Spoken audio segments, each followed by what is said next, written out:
सबसे पहले सबको मेरा नमस्कार। मैं अवध प्रताप सिंह शाहदरा बार एसोसिएशन के अतिरिक्त सचिव के पद पर निर्वाचित होने के पश्चात सत्यनिष्ठा से प्रतिज्ञा करता हूं कि मैं अपने कर्तव्यों का निष्ठापूर्वक, निष्पक्षता और समर्पण के साथ निर्वहन करूंगा।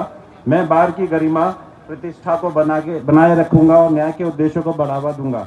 मैं बार एसोसिएशन के संविधान और नियमों का पालन करूंगा और इसके सदस्यों के अधिकारों का कल्याण की रक्षा करने का प्रयास करूंगा। मैं कानूनी पेशेवर स्वतंत्र को बनाए रखने और अधिवक्ताओं और न्यायपालिकाओं के बीच सौहार्दपूर्ण संबंधों को बढ़ावा देने के लिए काम करूंगा। मैं भी करूंगा और कानूनी बिरादरी और नमस्कार दोस्तों, मैं हूं आपका दोस्त आपका साथी गोपाल राजपूत करण। आज हम शाहदरा बार एसोसिएशन के विजेता रहे, जो कि ये कह सकते हैं कि आज एक बड़ा नाम है, लगातार संघर्ष इनकी एक पहचान है। अवध प्रताप सिंह हमारे साथ हैं, जो कि एडिशनल सेक्रेटरी के पद पर यहाँ से चुनाव जीते हैं और लोगों का इन्हें प्यार बहुत लंबे समय से बहुत ज़्यादा प्यार इन्हें मिलता रहा। दूसरा को बहुत बहुत शुभकामनाएं मेरे लिए, मेरे सब परिवार की ओर से एक अच्छी विजय के लिए। और आप संघर्ष और काम के तो एक ऐसे व्यक्ति हैं जो आपके व्यक्तित्व में झलकता है। आपकी क्या प्राथमिकता रहने वाली है? सर, मैं एडवोकेट्स के लिए बहुत सारे वेलफेयर्स हैं वो मैं करना चाहता हूँ, जिससे कि उन्हें किसी भी तरह की कोई प्रॉब्लम हो तो वो बाहर में आएँ और अपनी प्रॉब्लम्स को बताएं। हम उन्हें जितना रिजॉल्व हो सकता है उन्हें सॉल्व करने की कोशिश करेंगे और जो वेलफेयर में हो सकेगा एडवोकेट्स के उन्हें करने की बहुत सख्त प्रयास करेंगे पूरा। लगभग आपको कितना समय हो गया ये जो एडवोकेट के लिए बात? मुझे कम से कम जब से मैं इन्वॉल्वमेंट है उसके 2-3 साल के बाद से ही मैं लोगों के लिए अपना काम करने की कोशिश कर रहा हूँ। इन 6 सालों के अंदर मैंने बहुत सारा काम किया, करने की कोशिश भी करी। जब लॉकडाउन था उस टाइम मैंने अपना जो एक नोटिफिकेशन आते थे कोर्ट के, उसके द्वारा मैंने बहुत से एडवोकेट्स की बहुत मदद करने की कोशिश पूरी करी। जो लिंक आते थे उनको मैं साइट पर जाकर उनको ला के डाउनलोड करके एक PDF बनाकर सर्कुलेट करता था, जिसकी वजह से मेरी एक पहचान बनी और लोगों ने मुझे बड़ा सराहा। उन सब का बहुत बहुत धन्यवाद कहूँगा जिन्होंने मुझे इतने सारे बहुमूल्य वोट भी दिए। और कोशिश जितना भी हो सकता है उससे बेस्ट करने की पूरी कोशिश करूँगा सारे एडवोकेट्स के वेलफेयर के लिए। आखिर में जीत संघर्ष की हुई, आपकी हुई, लेकिन कई बार चुनाव टले तो कभी कभार आदमी डीमोरलाइज हो जाता है। कैसा आपका मन था उस वक्त, कैसा संघर्ष चल रहा था, क्या आपके चित्त के अंदर चल रहा था? सर, ये सबसे बड़ी चीज़ तो यह है कि सबकी जीत है और सब साथ में मिलकर काम करते थे। मैंने कहा भी 2 दिन बाद चुनाव टले, उस वक्त कैसा महसूस कर रहा था व्यक्तिगत तौर पर? मतलब इतना मान लीजिए कि उस टाइम इतना टूट जाते थे कि आने वाले अगली नई डेट्स के जैसे हमें पता लगता आज कैंसिल होकर नई डेट आई है, इतना टूट जाते थे। लेकिन फिर उसके बावजूद भी हमारी टीम ने कभी संघर्ष करने से पीछे नहीं हटी। जितना काम कर सकती थी उतना पूरी तरह से करने का प्रयत्न किया और बहुत ज़्यादा कोशिश करी, उससे भी ज़्यादा। लेकिन मानसिकता रूप से कहीं ना कहीं आदमी टूट तो जरूर जाता है उसके अंदर। आर्थिक भी थोड़ा सा लोग, हाँ, लॉस तो उसके अंदर होता ही है। एकदम से आप पीछे चले जाते हो बहुत सारी चीज़ों के पीछे करने के लिए। आप इतनी सारी चीज़ें, एक नई चीज़ नींव की तरह रखते हो और इमारत बनाते हो और वो धड़ से नीचे गिर जाए तो आप एक मजदूर से पूछो कि वो दोबारा से कैसे खड़ी करेगा। तो वही हालत हमारी सेम उसी तरह से थी। हर बार जब डेट नहीं मिलती थी तो बड़ी दोबारा से मेहनत करनी पड़ती थी, नए सिरे से स्टार्टिंग करनी पड़ती थी। लेकिन फिर भी लोगों का उस आज जो भी कुछ है, लोगों ने बहुत प्यार दिया। बहुत आभार उन सबका जिन्होंने बहुत अच्छे वोटों से मुझे जिताया और इतना प्यार दिया। सर, एक नेता होता है, योद्धा की तरह काम करता है, कहीं ना कहीं परिवार छूट जाता है। कैसा रहा होगा उस वक्त का आपके परिवार का सहयोग या धैर्य बांध के रखा होगा घर वालों ने? तो घर वालों के लिए क्या कहना? सर, आपने मेरे लिए बहुत अच्छा क्वेश्चन पूछा सर। इसका जवाब मैं आपको बहुत ही सरल उसमें बताता हूँ, क्योंकि मेरी वाइफ भी एडवोकेट है। सुचेता नाम है उनका, सुचेता कुमारी। और उसने मेरे लिए बहुत कुछ छोड़ा। सुबह जाती थी वो घर पे, खाना बनाना होता था, बेटे को स्कूल से लाना होता था और उसके बाद वो यहाँ आ जाती थी और यहाँ पर आके कोर्ट देखती थी सबसे पहले। क्योंकि हमारा ये भी तो है कि हम प्रैक्टिसिंग लॉयर हैं, हमें काम भी करना है ज़रूरी।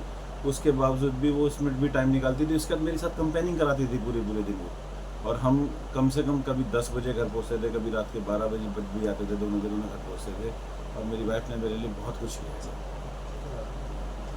एक बात कही जाती है, किसी ने बहुत अच्छी बात कही, योद्धा ने एक ने, कि मेरे बुरे वक्त में साथ देने वालों, मेरा अच्छा वक्त जो होगा वो तुम्हारे लिए होगा।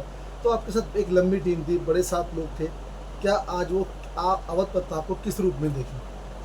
सर, वो मैं तो ये नहीं समझता हूँ कि वो मेरे लिए बहुत प्रिय हैं और उनके लिए मैं जो बन सकेगा, आपका अच्छा वक्त वाकई में उनके लिए होगा। बिल्कुल, मैं जो उनके लिए कर सकता हूँ पूरी प्रयास करूँगा कि उनके लिए मैं काम करूँ। और साथ में मेरे जितने भी एडवोकेट्स भाई हैं, क्योंकि एक की मैं फिर पहले भी बोला, अब भी बोल रहा हूँ कि ये एक की जीत नहीं है, ये सबकी जीत है। ये एक अच्छे व्यक्तित्व, एक अच्छे नेता की पहचान होती है जो याद रखता है।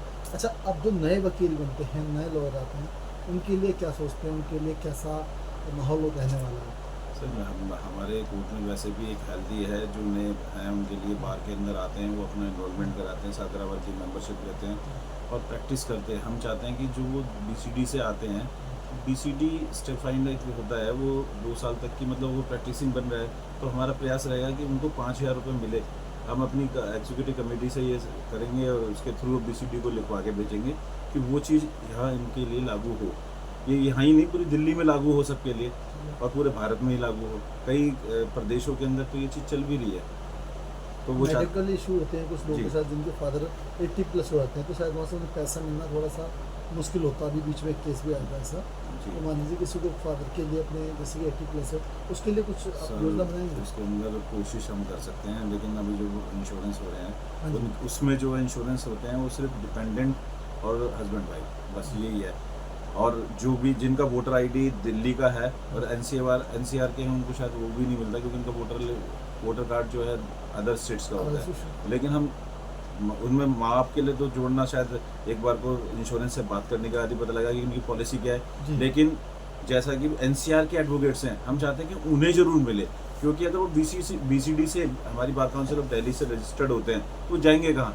उन्हें तो उत्तर प्रदेश के वहाँ पर भी नहीं मिलेगा, क्योंकि बीसीडी से इनरोल्ड है। तो मैं चाहता हूँ कि जो एनसीआर के एडवोकेट हैं, कम से कम उनको तो मिले वो मेडिक्लेम जो सरकार दे रही है। 5 लाख का मेडिक्लेम है और 10 लाख का टर्म्स जो आपके आफ्टर डेथ मिलता है, वो पॉलिसी है, तो वो उनको भी मिले कम से कम। इसके लिए अब एक प्रयास बहुत जरूर किया जाए। बढ़िया क्वेश्चन देना चाहूँगा। आपकी कोर्ट में खड़े होकर आपके पूर्व मुख्यमंत्री ने कहा कि मैं, केजरीवाल जी ने, कि मैं एक सेंसिटिव कोर्ट में खड़ा हूँ, तो वर्तमान में रेखा गुप्ता जी हैं, क्या उन्हें डरने की जरूरत है आपसे? नहीं, बिल्कुल भी नहीं देखा, क्योंकि बहुत बड़ी बात कही थी उन्होंने कि मैं सेंसिटिव कोर्ट में हूँ, मैं कुछ नहीं बोलूँगा। अरविंद केजरीवाल जी आपके कोर्ट में आए, वो उन्होंने बोला। अब क्योंकि आप भी सत्ता में हैं, सरकार के साथ मिलकर भी काम करना पड़ेगा, क्योंकि आपको बहुत सारे ऐसे मुद्दे उठाना पड़ेगा, तो रेखा गुप्ता जी और आप लोग मिलकर काम कर सकते नहीं हैं। सर, ऐसा नहीं है। यहाँ पर शीला दीक्षित भी हैं, बहुत सारे मुख्यमंत्री ऐसा है। अब उन्होंने ऐसा क्यों बोला, ये उनका अपना पर्सनल मामला है, मैं इसमें इंटरफेयर नहीं करूँगा। लेकिन हम सबके लिए स्वागत है, सबके लिए द्वार खुले हुए हैं, चाहे वो कोई भी मुख्यमंत्री हो, कि चाहे किसी भी पार्टी का हो, हम सबका स्वागत करेंगे, क्योंकि मुख्यमंत्री सबका होता है। सर आप भी सबके होंगे ना? हाँ, बिल्कुल बिल्कुल दोनों बिल्कुल सीट बिल्कुल। में। चाहे अब मेरे अपोजिशन वाले ही भले क्यों ना हो, पर वो हमारा भाई है और हम उसके साथ में हैं और उसके साथ मिलकर काम करेंगे। हाँ, अगर वो तो बड़ी हमें अच्छी बात सुझाव कही। दे, जो सुझाव, बहुत अच्छी बात हाँ, कही है। बिल्कुल। जिन लोगों ने आपके सामने चुनाव लड़ा, जो उम्मीदवार हारे हैं, तो उनके साथ कैसा रहने वाला? सर बहुत मेरे सामने वो जो लड़े थे वो बहुत ही अच्छे आदमी हैं, मैं किसी की बुराई नहीं करूँगा, और आज मेरा उनसे बड़ा अच्छा प्रेम है। और वो जैसा हमें कभी कभी ज़रूरत पड़ेगी तो हम उनसे पूछ भी सकते हैं, कोई छोटा थोड़ना या बड़ा थोड़ना हो जाएगा इस चीज़ के अंदर। सबको साथ लेकर चलना चाहिए सर। आखिर में कुछ संदेश देना चाहेंगे? मैं सारे एडवोकेट से एक ही चीज़ बोलूँगा कि सब मिलकर चले और कोर्ट की अच्छी चीज़ों को बताएं। अगर बाहर से कोई गलती या कुछ ऐसी चीज़ होती है तो उसको भी आकर आप बता सकते हो कि ऐसा हुआ है, उसमें सुधार करने की हमारे सेक्रेटरी साहब और हमारे प्रेसिडेंट साहब पूरी कोशिश करेंगे। और जो भी सुझाव हैं आप उन्हें हमारी सादराबाद के सामने लाएं, जिससे हम उन पर विचार रखकर आगे बढ़ा सकें। और बस यही मैं सबके लिए धन्यवाद कहूँगा, सबका आभार व्यक्त करूँगा जिन्होंने मुझे वोट दिया। बहुत बहुत सबका धन्यवाद। अवध अपने आप में ही, अवध का मतलब होता है जहाँ कभी युद्ध ना हो, जिस व्यक्ति के तन मन में युद्ध नहीं होता वो अवध होता है। इसीलिए अवध नगरी भगवान राम की भी थी, राम की भी है। ऐसा ही व्यक्तित्व है इनका। और मैं गोपाल राजपूत करण, मेरी दिल्ली में शाम के लिए अवध प्रताप सिंह के चैनल से बहुत बहुत शुभकामनाएं देता हूँ।